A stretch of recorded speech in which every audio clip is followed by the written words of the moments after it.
YouTube, what's up? Today I wanted to make a video on something that I've been wanting to talk about on YouTube for forever, and that's a little bit about my record collection. Let's check it out.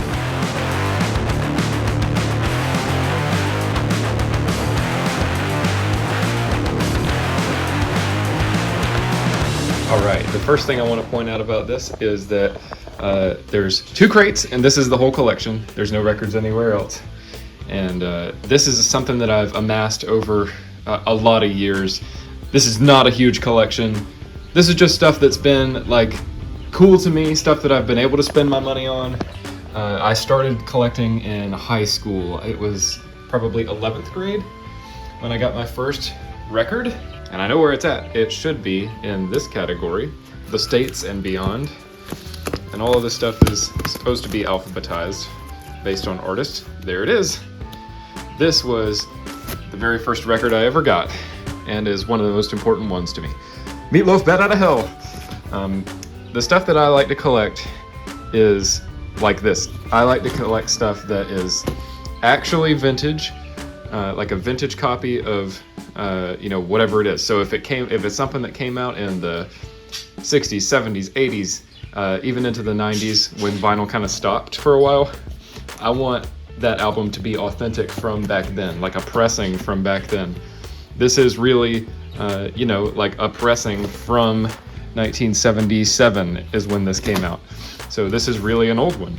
And I wish there was smell-o-vision, because if you smell inside an old record sleeve like this, it just smells kind of like an old book, or like an old thing. Like, if you like the smell of like old furniture or antiques or whatever, this is where it's at, is stuff like this. Don't worry, I'm not going to go through every one of these records or anything, but I'll talk a little bit about the categories and some of the stuff that's been most important to me. That was the first record I ever got, and I got it from Second and Charles here in South Carolina where I live. And I don't get much from Second and Charles anymore. I think that's actually the only record I've ever gotten from them. The vast majority of all of this is from my local record store, Horizon Records. And they are OGs in the city where I'm from. And they are just such a good store, such genuine people. And they have graciously allowed me to give them so much money over the course of the years. When I used to work at the record store, or not the record store, I never worked at the record store. That would have been awesome. But never did that. When I used to work at the grocery store in high school, I would take 10 or 20 or 30 bucks and go to the record store, usually after I got done with youth group church on Wednesdays, and I would get a record. And this category right here, it's all Bowie, and this stuff is the stuff that I was looking for immediately. Every time I would walk in the record store was, what Bowie do they have? Because David Bowie is one of my absolute favorite artists of all time. He's my number 2 favorite artist, and he number 1 and number 2 are almost a wobbler. Number 1 is U2, and U2 is a longtime favorite, as is Bowie. My love for Bowie started with this movie. One of the best movies ever. Saw that when I was a kid, and my dad and I listened to a ton of music as I was growing up. He showed me lots of cool things, which is sort of the foundation of my taste in music, which is mostly a foundation of rock, classic stuff from the 70s and 80s and 90s, and my taste has extended to lots and lots of other genres, including heavy metal and all the different subgenres of metal. So that's kind of where I'm at with music. Back to Bowie. When I went to the record store when I was growing up in high school, I wanted to collect all of David Bowie's originally released on vinyl stuff. If you're not aware, vinyl sort of stopped being produced in a widespread way in the early 90s. And by that time, tapes had come out, and they've been out for forever, and CDs had also started to come out and were taking off, so people didn't really want vinyl. And so that's kind of when vinyl stopped. This is a good example of like when vinyl stopped. Tin Machine is 89, and that's the last like David Bowie record that I have that would have been definitely produced on vinyl at this time. Following this, there definitely would have been others, but it picked back up again later around this time in a widespread way. This is his next to last album, and this would have been like 2010, I believe. So most of the stuff that I have from him is his original stuff from 1969 through 1989. So there you go. I succeeded in getting all of the major albums from him, and I've always been very, very happy about that. This one is my favorite. That's my favorite David Bowie album, and it's probably my favorite record that I own. I just love every song on this album. Everything about it is great. The smell is good. Yeah, just an awesome piece. After his death, this stuff became a lot less easy to find. It's still out there because there's tons of it, but it was a lot harder after his death in 2017. Lodger was one that took a while to find. Low also took a while for just random chance reasons, but Lodger was the last one I needed for a long time. That's the last one in the Berlin trio, and I went into Horizon one day. I asked this guy who I've known there for a long time, a guy that has sold me plenty of records, and I was like, hey, do you mind if I ask you if you could go look in the back stock to see if you have a certain David Bowie record that you don't have on the shelf? And he was like, sure, I'll go look for you. And I asked him for Lodger, and he was like, you know, that might be back there.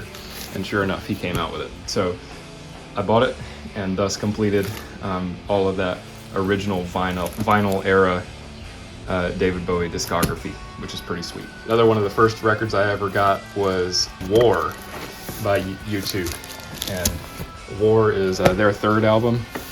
This was, I think I remember going to Horizon for the first time to buy stuff. I had gone in there to like just look around before, but I was like now collecting vinyl, and I was like, I want to get some U2 because they're my favorite band. And this was the first U2 album I ever bought from the record store. And similarly, I have all of the U2 records from the original vinyl era too, as you can see. I even have Wide Awake in America, which is an EP. This is a very special album to me. So this album is sort of the end of the vinyl era for U2. And this one, look at that sticker. That's right, that's not American currency. I carried this home in my backpack from Londonderry, Northern Ireland. I went on a trip there when I was in college. It was a school trip, and I was very lucky to find this at a record store in Ireland. U2 is Irish, if you didn't know. So that's just amazing. This is one that I had never seen in Horizon before or any other record store, and I'd always wanted to find it, and sure enough, it was there in Ireland, and I carried it back with me. Let me show you the inside of this. If you didn't know, if you're not familiar with vinyl, not every record opens up like this. Like not every sleeve has this kind of book style to it, but many of them do, and when they do, they have cool art in there. If you're lucky, when you get an old record, you'll find stuff like this in good shape, and if you're lucky, you'll find the original inner sleeves with the records too. Like this is, you know, obviously got a bunch of images and words and lyrics and stuff on it. This is something that would have been lost or torn up or removed sometimes for certain records and replaced with just like a generic white one. It's always cool to find stuff with the original inner sleeves. So you can see this, just real good stuff, good shape and everything. I'm actually not somebody who super cares about the condition of stuff like this. I obviously want it to be as good as possible, and I have a record player right here. I listen to them all the time, and right now I'm playing it through my bass amp because my 20-year-old Sony boombox finally died on me. But anyway, I listen to my stuff, so I do want it to play, ideally, but even if it doesn't, I want it.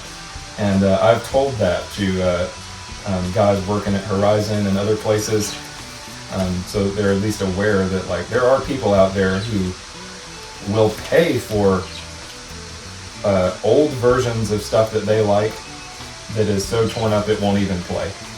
And I've told him, like, if you ever have like torn up Iron Maiden, Sabbath, Ozzy, Dio, any of that stuff in here, and you just don't feel like selling it because it's super like beat up and too scratched to play, or I'll buy it anyway. So I really just like having the stuff that is original, like I said, from the time period. I really like just having the stuff because it's like a time capsule to me. Ha! Finally got it! Are you proud of me? Something else cool in the U2 category to highlight is this is Achtung Baby, and this is Zooropa. These are two of my absolute favorite U2 albums. Pop is also a great one. I also got this like original concert like pamphlet from Ireland, same place that I got the Rattle and Hum record. These are examples of a reissue. This is not an original Achtung Baby record. I've been looking for one for forever. They're hard to find. Achtung Baby is the early 90s, and it's a time when vinyl was going out, and this would have been really rare to find. Nowadays, it's rare to find, and it would have been then too, because it would have been produced on tapes and CDs more prominently. This, however, is The Fly. That is an original vintage 12-inch single from Achtung Baby, so that's cool. I don't have a full original album, but I do have this original single from it, so that's pretty cool.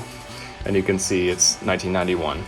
Having reissues like this to fill gaps in my collection where there is super rare stuff, but I still want to have a copy of it, is acceptable to me.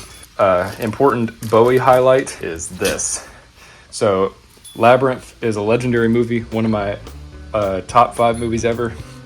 This is not the original soundtrack. The original soundtrack is super rare and it is super valuable. This is from that time period. Again, it's like a 12-inch single that is original to it.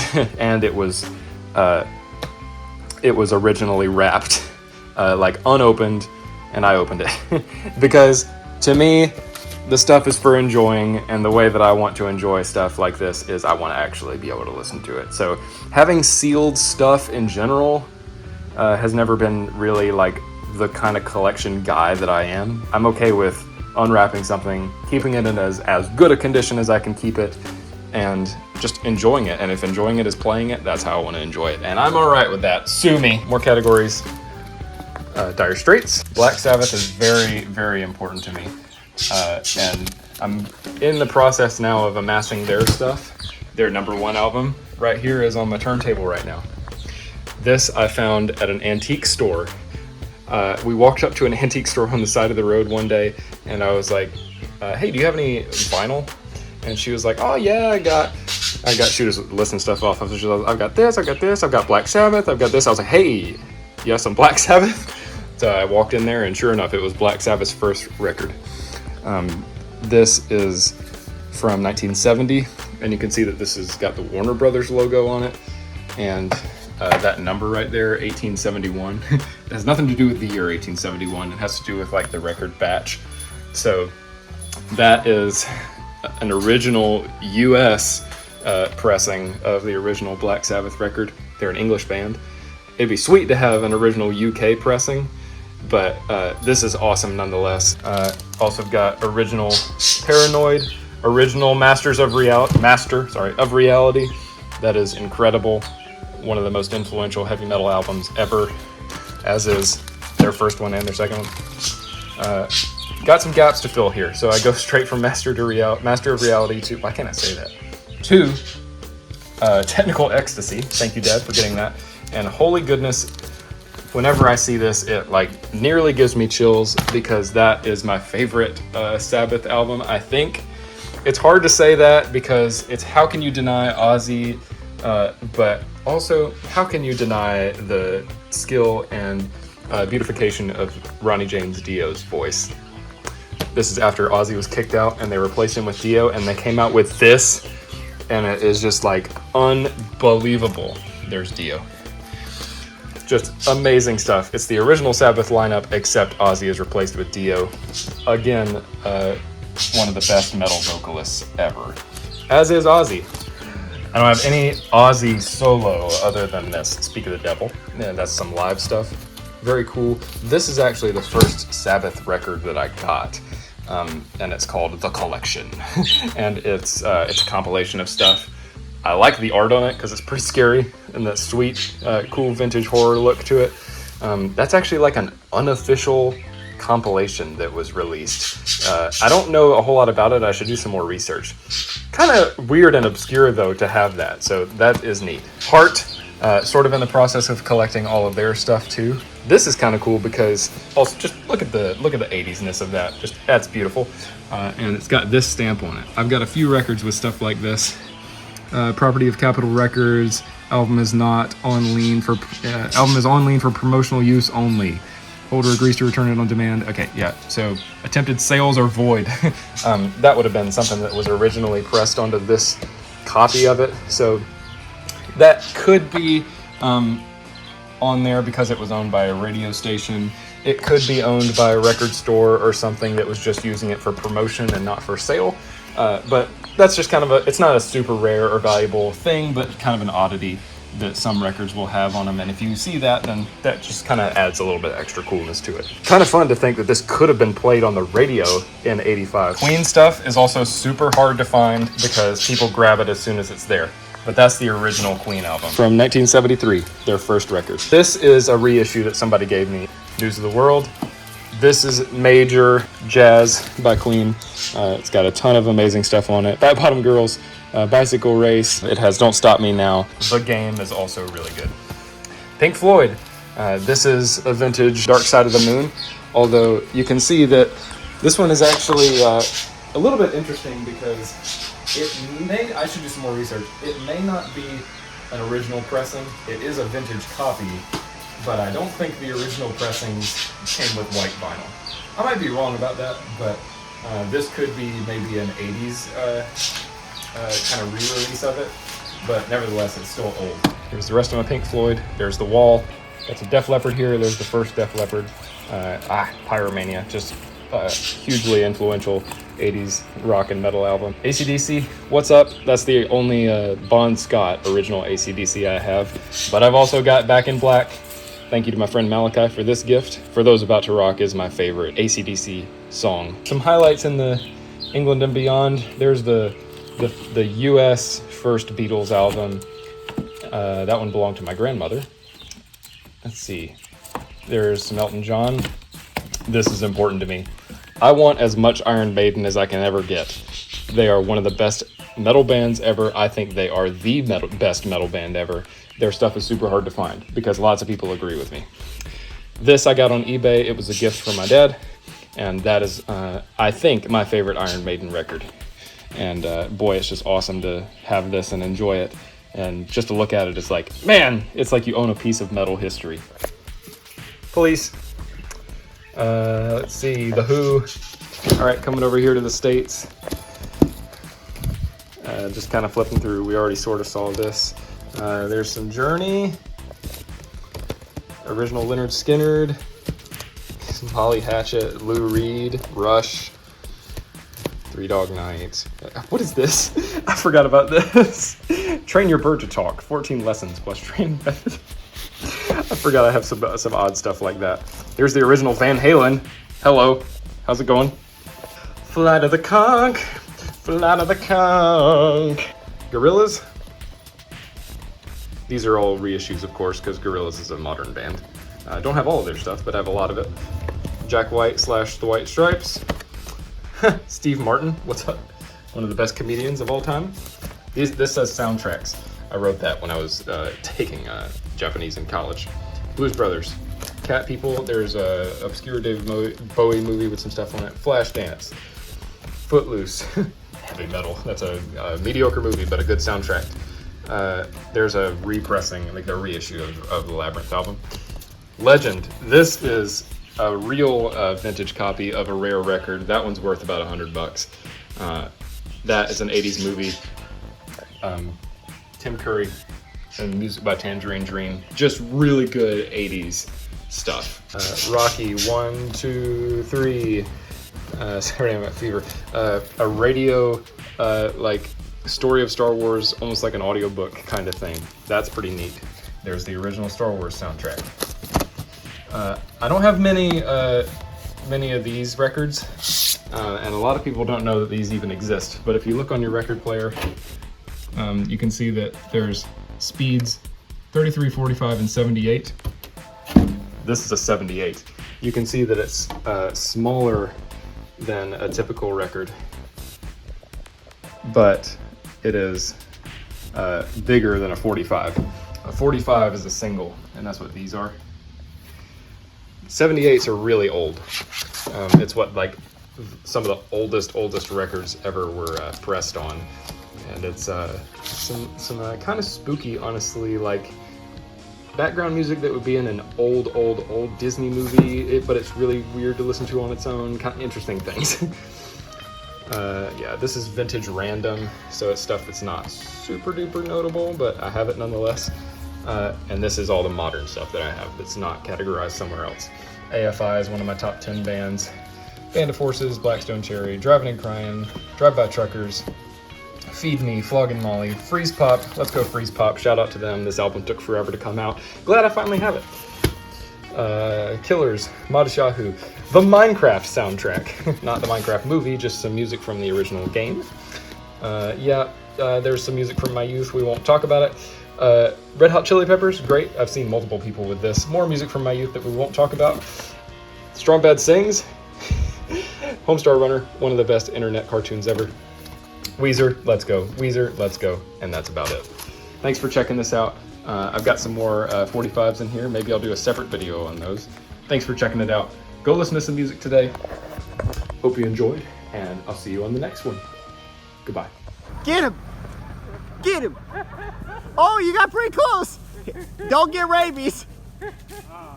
That's why I was saying don't get rabies, because I thought somebody was just about to